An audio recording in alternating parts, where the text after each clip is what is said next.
बहुत बहुत स्वागत है आप सभी का पढ़ाई करो ऑनलाइन पर। आज की क्लास में हम बीए थर्ड सेमेस्टर हिंदी के आज हम यूनिट 1 की क्लास तीसरी को आज हम कंप्लीट कराएंगे। हमारी जो इसमें तीसरी क्लास रहेगी, आज की हम क्लास के माध्यम से हम नाटक का उद्भव विकास के बारे में आज हम चर्चा करेंगे। मैंने आपको दो क्लास से फर्स्ट यूनिट मैंने आपको कराई थी, जिसमें से मैंने आपको फर्स्ट यूनिट में जो फर्स्ट हमारी क्लास थी उसमें मैंने आपको जो है कहानी का उद्भव विकास मैंने आपको पढ़ाया था। फिर दूसरी क्लास में मैंने आपको जो है उपन्यास का उद्भव विकास मैंने आपको पढ़ाया था। आज हमारी जो है ये तीसरी क्लास है, जिसमें मैं आपको पढ़ाऊंगा हिंदी नाटक का उद्भव विकास कैसे हुआ है, नाटक क्या होता है, इसके तत्व हम पढ़ाएंगे। इसका जो है विकास क्रम आज की क्लास के माध्यम से हम कंप्लीट कराएंगे। फिर हमारी अगली क्लास जो आएगी हिंदी आलोचना का उद्भव विकास, अन्य बहुत सारी और भी जो कि गद्य विधाएँ हैं उनका उद्भव विकास कैसे हुआ है तो उनको भी हम देख लेंगे। लेकिन सबसे ज़्यादा जो एग्जाम में पूछा जाता है हिंदी कहानी का उद्भव विकास, उपन्यास पूछा जाएगा, फिर नाटक या फिर आलोचना। तो यही चार सबसे ज़्यादा एग्जाम में पूछे जाते हैं। इनको जो है ज़्यादा आपको तैयार करने की आवश्यकता है। ठीक है, तो चलेगा ना ज़्यादा समय गवाते हुए सीधे हम आज की क्लास के माध्यम से हिंदी नाटक के उद्भव विकास को आज हम कंप्लीट करा रहे हैं। सभी विद्यार्थियों से निवेदन है, चैनल पर हमारे फर्स्ट टाइम विजिट कर रहे हो तो वीडियो को लाइक करके चैनल को भी सब्सक्राइब कर लेना, क्योंकि मैं इस समय पर बीए की आल सब्जेक्ट की और आल सेमेस्टर की एग्जाम की तैयारी कराता हूँ, जिसकी मदद से अपने एग्जाम में आप अच्छे नंबर प्राप्त कर सकते हैं। पेपर आपका है बीए थर्ड सेमेस्टर हिंदी का पेपर है। चाहे आपके यूनिवर्सिटी में हिंदी लिटरेचर आपको पढ़ना हो, लेकिन उसके अंतर्गत आपको हिंदी गद्य ही पढ़ना पड़ेगा। ठीक है, तो इसी के आज हम क्लास हमारी तीसरी है यूनिट आपके फर्स्ट में। अब जो कि नाटक की जब बात की जाए तो सबसे पहले ये जान लेना काफ़ी जो है आवश्यक हो जाता है कि आपके पाठ्यक्रम में कौन सा नाटक जो है संकलित है। ठीक है, तो आपके पाठ्यक्रम में हम बात करें तो जो कि जयशंकर प्रसाद जी का ध्रुव स्वामिनी नाटक आपके पाठ्यक्रम में संकलित हैं और आपके एग्जाम में काफ़ी उससे भर भर के क्वेश्चन भी पूछे जाते हैं। तो जो कि हम जब क्लास हम यूनिट को आगे जब हम बढ़ाएंगे, जब इसका यूनिट आएगा नाटक वाला जिसमें ध्रुव स्वामिनी जो कि आपका नाटक जयशंकर प्रसाद के द्वारा रचित है, तो उसके बारे में हम विस्तृत उसका सारांश, उसकी जितनी भी कहानियाँ होंगी पूरा का पूरा उसका हम करा देंगे एक ही क्लास के माध्यम से। आज की हम क्लास के माध्यम से केवल हम नाटक किसे कहते हैं, इसका उद्भव विकास कैसे हुआ और इसके जो है विकास क्रम क्या है और कौन कौन से नाटक जो है सबसे पहले लिखे गए हैं। ठीक है, तो ये सब चीज़ें आज की क्लास के माध्यम से हम कंप्लीट कराएंगे। तो जयशंकर प्रसाद का जो ध्रुव स्वामिनी नाटक है उनकी अंतिम और श्रेष्ठ जो है कृति है, जो 1933 में जो प्रकाशित हुई थी। ये ध्रुव स्वामिनी नाटक क्या, थोड़ा सा इस पर भी थोड़ा सा हम चर्चा के ले रहे हैं।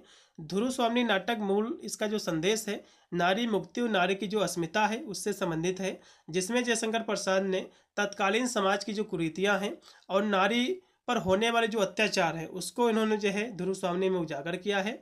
नाटक यह सिखाता है कि नारी भी स्वाभिमानी होती है और अपने सम्मान की रक्षा के लिए संघर्ष करती है। इसके अतिरिक्त यह नाटक जो है अयोग्य और अत्याचार शासकों के विरुद्ध एक सशक्त नेतृत्व की आवश्यकता पर बल देता है और ऐसे राष्ट्र की परिकल्पना करता है जहां स्त्री पुरुष जो है दोनों समान हो। ठीक है, तो ये है आपका ध्रुव स्वामिनी नाटक, इसके बारे में हम विस्तृत में करा देंगे क्लास, स्पेशल क्लास करके। अब हम सबसे पहले नाटक के बारे में चर्चा करेंगे कि नाटक क्या है, इसका उद्भव विकास क्या है। ठीक है, तो नाटक जो है अत्यंत प्राचीन विधा है।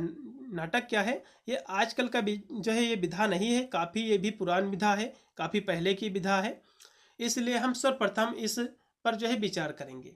ठीक है, नाटक की जब बात आती है तो आपने जो है बचपन में अपने मोहल्ले में या फिर जो है गांव में या शहर में कुछ ना कुछ नाटक जरूर देखे होंगे, जैसे कि या फिर त्योहारों में आपने नाटक जरूर देखे, जैसे कि दिनों में रामलीला होना, ठीक है, रासलीला आदि को जो है देखा ही होगा। ठीक है, और जो है ये नाटक के पुराने जो है प्रकार है, जैसे कि रामलीला, रासलीला आदि को देखकर जो है यह बात आपकी समझ में आ गई होगी कि इनमें से जो है किसी महापुरुष की जीवन की घटनाओं का अनुकरण जो है किया जाता है। जो कलाकार इन घटनाओं का अनुकरण कर जो है हमारे सामने पेश करता है उसको हम अभिनेता कहते हैं।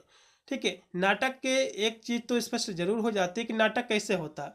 नाटक किसी ना किसी महापुरुष की जो है जीवनी होती है, उसके बारे में घटनाएं होती हैं जो कि उसको एक कलाकार मंच पे प्रस्तुत करता है, जिसको हम अभिनेता कहते हैं। ठीक है, इतना क्लियर हुआ। अब हम थोड़ा सा इसकी हम उत्पत्ति के बारे में हम समझेंगे।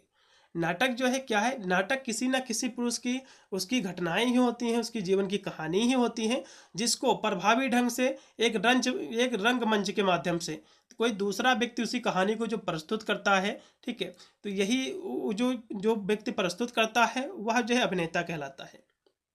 अब हम आगे इसके बारे में समझेंगे। नाटक शब्द की उत्पत्ति संस्कृत के नट धातु से हुई है। नट का अर्थ होता अभिनेता।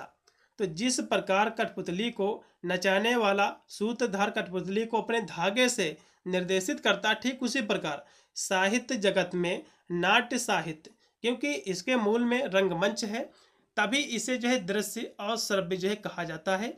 निर्देशक के अनुसार कथा वस्तु संवादों की आवश्यकता अनुसार वह पात्रों को अभिनय करने के निर्देश देता है, और जिस नाटक का जो अभिनय है, ठीक है, जितना सशक्त मार्मिक है सजीव होगा उतना ही नाटक जो है सफल होगा। मतलब जो है नाटक को आप ऐसे भी समझ सकते हैं, नाटक क्या है, किसी व्यक्ति के जीवन की घटनाएं होती हैं, जब उन घटनाओं को एक स्क्रिप्ट लिखकर उसको लिखा जाता है, फिर एक अभिनेता होता है जो, ठीक है, तो उसके माध्यम से रंगमंच पर प्रस्तुत किया जाता है, नाटक किया जाता है, जिससे सभी जनता देखती है उसको। तो जो रंगमंच पर उसको जो है नकल करता है उसकी, ठीक है, उसके जीवन के बारे में कह सकते हो प्रस्तुत करता है नाटक को, किसी व्यक्ति के बारे में घटनाओं को, तो वह जो प्रस्तुत करता है जिसको हम एक्टर कहते हैं, तो वह अभिनेता होता है, ठीक है। जैसे कि मूवी वगैरह में भी तो यही होता है। और भी हम थोड़ा सा आगे हम समझेंगे। और भी यहाँ से जो इसमें बिंदु दिया हुआ है, इसमें लिखा हुआ है कि अभिनय जितना सशक्त और मार्मिक होगा, मतलब जो अभिनेता होता है जो अभिनय करेगा, यदि उसका अभिनय काफ़ी यदि सशक्त होगा, मार्मिक होगा और एकदम सजीव लगेगा, मानो वो जो अभिनय कर रहा है मानो साक्षात वही व्यक्ति है जिसके बारे में घटनाएं घटित हुई हैं, तो नाटक बिल्कुल वह जो है सफल होगा, ठीक है, लोगों को पसंद आएगा। अब हम यहाँ से नाटक के उद्भव विकास पर थोड़ा सा हम चर्चा करेंगे। जबकि नाटक की जब बात आती है तो नाटक कौन सा सबसे पहले लिखा गया है, इस पर भी थोड़ा सा जानकारी लेना काफ़ी आवश्यक हो जाता है। तो इसका सबसे पहले हम परिचय को समझेंगे। तो जो नाटक है, लेखन की परंपरा अत्यंत पुरानी है, ठीक है, आज की परंपरा नहीं है, काफ़ी पुरानी परंपरा है। नाटक जो लिखे जाते थे आज से नहीं, बहुत पहले से लिखे जाते हैं। अगर हम प्राचीन नाटक की बात करें तो महर्षि भ्रष्ट और महाकवि कालिदास का नाम सर्वप्रथम आता है, परंतु इनके द्वारा लिखे गए नाटक जो है संस्कृत भाषा में है, ठीक है। मतलब जो है नाटक तो पहले ही लिखे गए, क्योंकि आज हम हिंदी का जो है नाटकों का उद्भव विकास हम पढ़ रहे हैं, बहुत पहले क्योंकि नाटक लिखे गए हैं लेकिन हिंदी भाषा में नहीं लिखे गए हैं। सबसे पहले जो नाटक लिखे गए हैं संस्कृत भाषा में लिखे गए हैं, महर्षि भट्ट और महाकवि कालिदास के द्वारा पहले से ही जो है नाटक लिखे जा चुके थे। लेकिन वे जो कि जितने भी नाटक उन्होंने लिखे थे वे सारे के सारे नाटक जो है संस्कृत भाषा में थे। हिंदी में नाटक लिखने की परंपरा का जो शुरुआत हुई थी भारतेंद्र हरिश्चंद्र से माना जाता है। भारतेंद्र जी को हिंदी नाटक के जन्मदाता के रूप में जो है जाना जाता है। सबसे पहले यदि हिंदी में किसी ने नाटक लिखा है तो भारतेंद्र हरिश्चंद्र जी लिखे हैं, इसीलिए इनको हिंदी नाटक का जन्मदाता या फिर जो है हिंदी जो है नाटक का पिता कहा जाता है। अब एग्जाम में तो क्वेश्चन पूछे कि हिंदी जो है सबसे पहले नाटक की किसने लिखा है, तो सबसे पहले जो नाटक की शुरुआत हुई थी वो शुरुआत किया था महर्षि भट्ट और जो है कालिदास ने। यदि पूछेगा हिंदी नाटक की शुरुआत किसने किया था तो ये जो है भारतेंद्र हरिश्चंद्र जी से जो है मानी जाती है। इतना पॉइंट आपको जो है याद रखना है। अब यहाँ से हम नाटक की परिभाषा और इसके कुछ हम तत्वों को हम समझेंगे, जैसे कि नाटक की उत्पत्ति और इसकी विकास भी समझ लीजिएगा। तो नाटक की उत्पत्ति मानव जीवन के साथ हुई थी, मतलब जो है इसकी उत्पत्ति जो है आज से नहीं है, बहुत पुरानी है। मानव जीवन की उत्पत्ति के साथ जो है नाटक की भी उत्पत्ति मानी जाती है, जो मनुष्य के भाव घटनाओं के अनुकरण पर जो है आधारित है। मतलब जो है मनुष्य की जब उसका जीवन जो है स्टार्ट हुआ उसकी मनुष्य का, तो मनुष्य में जो भाव आए, मनुष्य के साथ जितनी भी घटनाएं घटित होने लगी, तो वे जो घटनाएं घटित होने लगे तो वे नाटक उसी दिन से उसकी शुरुआत मानी जाती है। अब भारतीय दर्शन के अनुसार यदि हम देखें तो नाटक का जो जन्म है तब हुआ जब समाज और धर्म की संस्थाएं जो है बन गई थी। भारतीय दर्शन हमारा क्या कहता है, ये कहता है कि नाटक का जन्म तब हुआ जब हमारा समाज है वो बन गया और समाज में जो धर्म संस्थाएं हैं उनका जो विकास हो गया, वे जब बन गई तब नाटक की उत्पत्ति हो गई। आगे भी यहाँ से इसकी परिभाषा लिखी हुई है कि नाटक एक जो है साहित्यिक कार्य है। ये क्या है, नाटक एक साहित्यिक कार्य है जिसमें एक पटकथा मतलब एक स्क्रिप्ट लिखी जाती है पहले, जिसे अभिनेता जो है मंच पर प्रस्तुत करता है। ठीक है। तो जैसे कि मूवी हो फिर कोई पटकथा हो, तो जब एक पहले से स्क्रिप्ट पे लिखी जाती है तो वह स्क्रिप्ट अभिनेता को दी जाती है, तो वही अभिनेता उसका रोल जो है रंगमंच पे करता है, एक मंच पे करता है, ठीक है, अभिनय करता है, ठीक है। अभिनय के माध्यम से अभिनेता जो है मंच पर प्रस्तुत करता है, तो वही जो है नाटक होता है। ये परिभाषा बहुत ही सुंदर सी है, आप इसको लिख सकते हैं।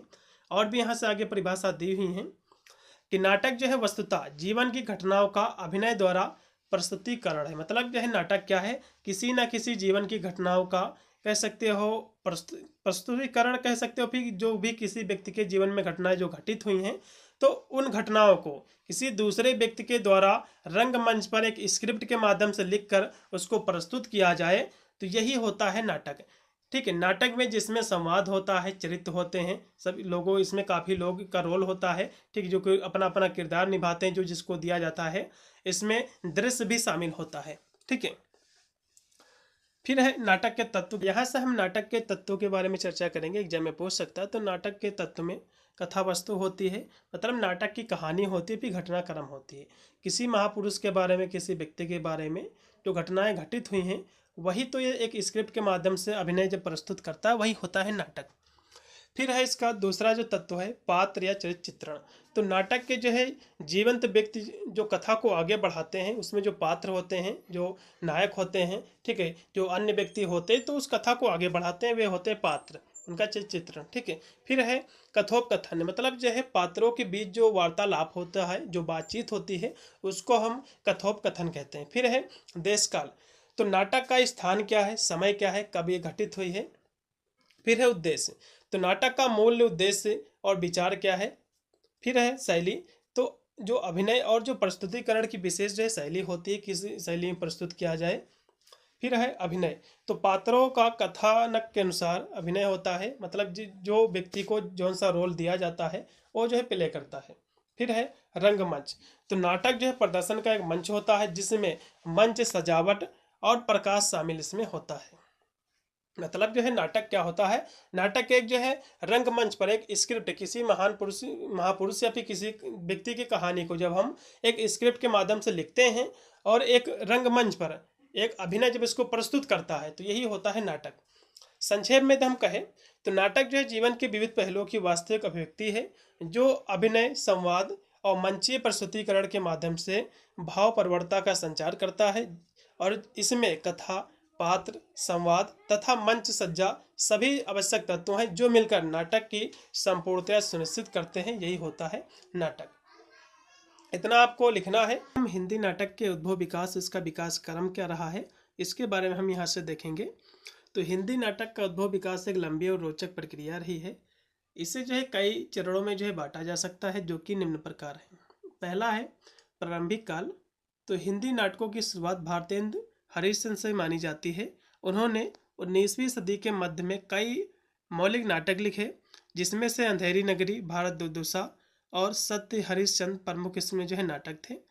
उनके नाटकों में सामाजिक राजनीतिक मुद्दे पर जो है प्रकाश डाला गया था।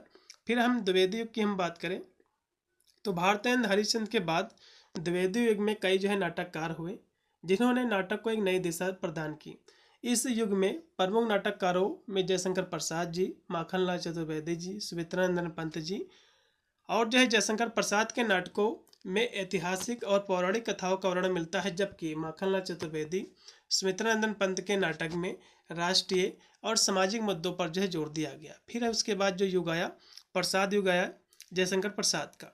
तो प्रसाद युग हिंदी नाटक का स्वर्णयुग जो है माना जाता है।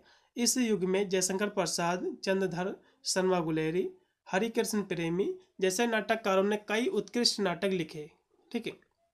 और प्रसाद के नाटकों में चंद्रगुप्त, स्कंदगुप्त, ध्रुव स्वामी प्रमुख जो है नाटक थे, जो कि ध्रुव स्वामी आपके पाठ्यक्रम में भी संकलित है, ठीक है, जो कि आपको पढ़ना है। फिर है इसको अगले जो चरण में बांटा गया है वो है स्वतंत्र काल, जो कि स्वतंत्रता के बाद हिंदी नाटकों में एक नए विषयों और शैलियों का प्रयोग हुआ। इस युग में प्रमुख नाटककारों में मोहन राकेश, धर्मवीर भारती और विजय तेंदुलकर इसमें जो है शामिल है। मोहन राकेश के नाटकों में आषाढ़ का एक दिन, जो कि मोहन राकेश का ये जो है नाटक है, और लहरों के जो है राजहंस और आधे अधूरे, इनके जो है प्रमुख जो है नाटक है। फिर है धर्मवीर भारती नाटकों में जो है अंधा युग, कनुप्रिया प्रमुख इनके नाटक थे। फिर है विजय तेंदुलकर के नाटकों की हम बात करें तो इनका जो नाटक था घासीराम कोतवाल और जो है सखा राम बाइंडर, इनके जो है प्रमुख नाटक थे। फिर इसको जो है आधुनिक काल में बांटा गया है। आधुनिक काल में हिंदी नाटक कई जो है नई दिशाओं में जो है विकसित हो रहा था। इस युग में कई जो है युवा नाटककार हैं जो नए विषयों शैलियों का जो है प्रयोग कर रहे थे। हिंदी नाटक का विकास जो है लगातार जारी रहा है और यह जो है भविष्य की भी नई ऊंचाइयों को जो है छुएगा। अब यहाँ से हम कुछ प्रमुख जो कि हिंदी नाटक हैं जो कि काफ़ी प्रसिद्ध हैं, मेन नाटकों को भी हम देखेंगे। जैसे कि अंधेर नगरी भारतेंद्र हरिश्चंद्र जी का नाटक है। भारत दुर्दशा ये भी भारतेंद्र हरिश्चंद्र जी का ये जो है नाटक है। फिर है स्कंदगुप्त चंद्रगुप्त जो कि जयशंकर प्रसाद के द्वारा लिखा गया है। और जो है ध्रुव स्वामी ये भी जयशंकर प्रसाद के द्वारा ही लिखा गया, जो कि आपके पाठ्यक्रम में भी जो है ये नाटक आपका संकलित है। फिर है आषाढ़ का एक दिन मोहन राकेश के द्वारा लिखा गया है। लहरों के राजहंस ये भी मोहन राकेश के द्वारा लिखा गया है। आधे अधूरे ये भी मोहन राकेश के द्वारा ही लिखा गया है। फिर है अंधा युग धर्मवीर भारती जी के द्वारा लिखा गया है। फिर है घासीराम कोतवाल जो कि विजय तेंदुलकर के द्वारा लिखा गया। तो ये प्रमुख जो कि नाटक हैं जो कि लिखे गए हैं। मैंने आज की क्लास के माध्यम से हिंदी नाटक क्या है, नाटक की परिभाषा, इसका उद्भव, इसका विकास के बारे में मैंने चर्चा किया है। इसका जो विकास क्रम है ये भी मैंने आपको समझाया है। अब हमारी जो अगली क्लास रहेगी उसमें हम हिंदी आलोचना के बारे में चर्चा करेंगे। फिर हमारा ये सिलेबस जो है पूर्णतः यानी जो यूनिट 1 का जो सिलेबस है पूर्णतः कंप्लीट हो जाएगा। फिर हम यूनिट 2 की ओर जो है बढ़ेंगे। सभी क्लासेस की प्लेलिस्ट में ऐड होती जाएंगी। यदि वीडियो आप देर से देख रहे हो तो प्लेलिस्ट का लिंक में आप जाकर वीडियो के डिस्क्रिप्शन आपको मिल जाएगा, जाकर इसकी सारी क्लास है आपको जो है चैप्टर है आपको ले लेना है। मिलता है वीडियो के लिए, तब तक सभी को thank you for watching this video.